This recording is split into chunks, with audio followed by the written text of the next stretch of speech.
नमस्कार, अन्नपूर्णा रेसिपी या चॅनलमध्ये आपले मनपूर्वक स्वागत। आज आपण करणार आहोत दिवाळीसाठी खास अशी रेसिपी जी सगळ्यांकडे बनवली जाते, पण आज ती रेसिपी आपण अचूक प्रमाणासहित बघणार आहोत, म्हणजे आपण ती रेसिपी करताना अजिबात चुकणार नाही। तर यासाठी मी या ठिकाणी आता मी इथे 1 वाटी भरून रवा घेतलेला आहे। आता आपण गॅसवरती कढई ठेवून घेऊया आणि त्यामध्ये मी आपला पोह्यांचा जो चमचा असतो त्याचे 3 चमचे मी तूप टाकलेला आहे। तुम्ही थोडे जास्त देखील तूप टाकू शकता।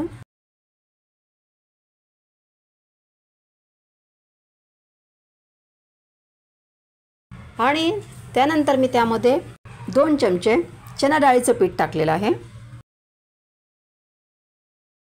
आणि हे आपल्याला थोडा वेळ होऊ द्यायचं आहे। थोडं आपल्याला ते भाजून घ्यायचं आहे चांगलं तुपामध्ये। गॅसची फ्लेम आपल्याला स्लो करायची आहे।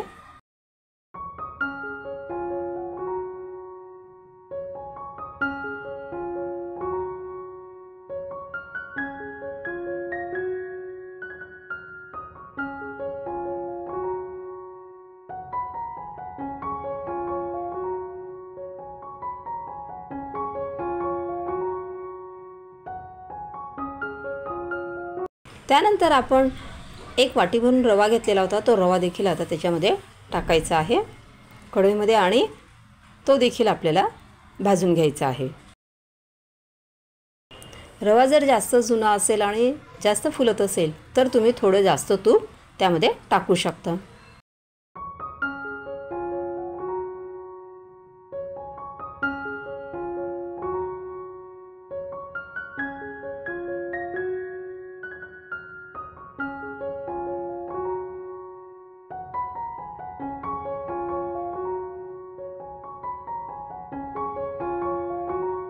आता हे चांगलं आपल्याला एकसारखं फिरवत राहायचं आहे।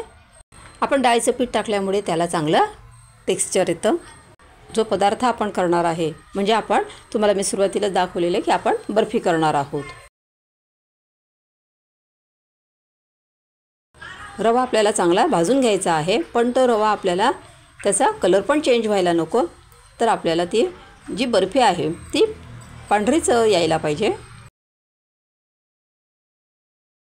आणि त्यानंतर आपण रवा असा भाजून झाल्यानंतर आपल्याला 2 चमचे साय टाकायची आहे दुधाची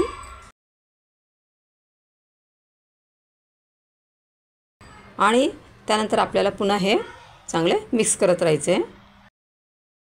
आता ह्याच्यामध्ये आपण दुधावरची साय टाकलेली आहे, त्याऐवजी तुम्ही 2 चमचे जे छोटे चमचे होते आपले पोह्यांचे ते भरून 2 चमचे मी साय टाकली, तर तुम्ही 2 चमचे दूध देखील त्यात टाकू शकता।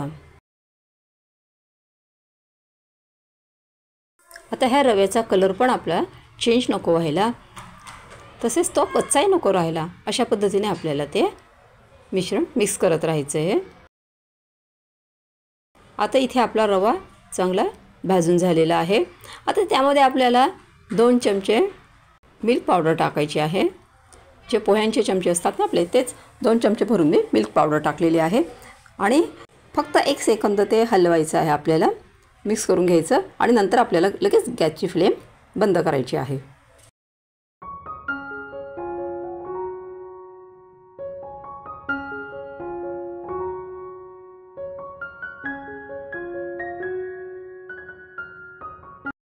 आता ते रवा आपल्याला जे मिश्रण आहे ते आपल्याला एका ताटामध्ये काढून घ्यायचं आहे।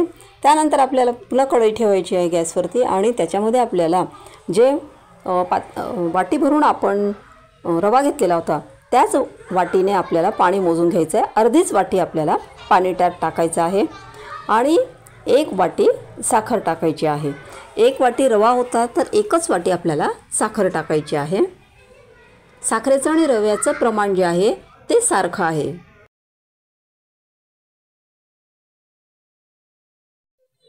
आता इथे आपल्याला ते होऊ द्यायचं आहे। हा पाक आपण हातावर असा घेऊन बघायचा आहे। जर असं हाताला चिपकायला लागला तो, तर समजायचं आहे की आपला पाक तयार झालेला आहे। आणि नंतर हे मिश्रण आपल्याला यात टाकायचे आहे।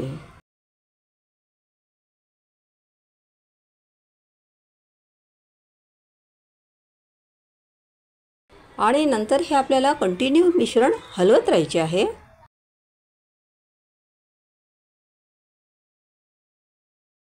जोपर्यंत ते व्यवस्थित होत नाही, घट्ट असेल, तोपर्यंत ते आपल्याला असे ढवळतच राहायचे आहे।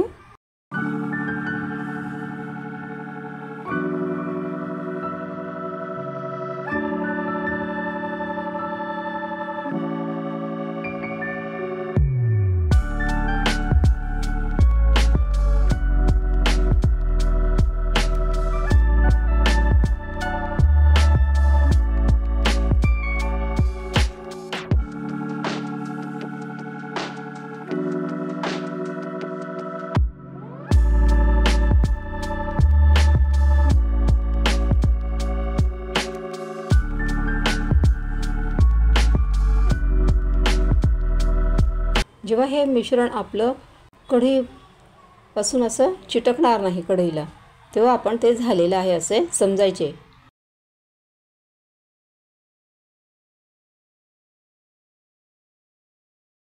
आता यामध्ये आपण वेलची पावडर टाकून देऊया आणि पुन्हा हे आपण असं मिक्स करत राहायचं आहे।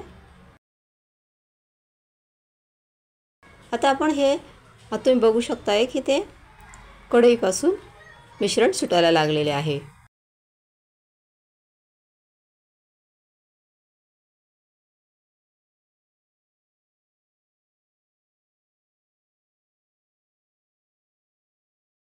म्हणजे ते कढईला चिटकत नाही आहे, म्हणजेच आपलं मिश्रण तयार झालेलं आहे। पण आपण तरी पण एका ताटामध्ये असं थोडंसं घेऊन बघायचं आहे।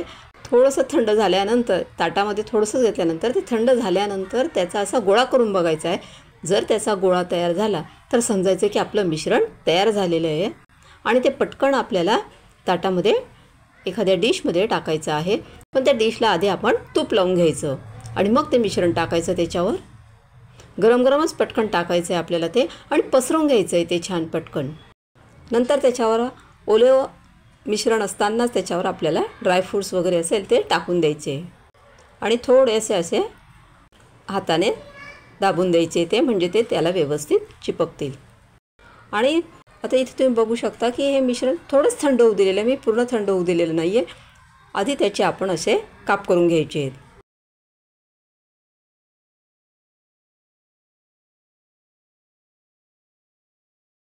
कारण मिश्रण कोरडं झाल्यानंतर ते थंड झाल्यानंतर त्याचे काप व्यवस्थित होणार नाही, म्हणून त्याचे आधी आपण काप करून घ्यायचे असे।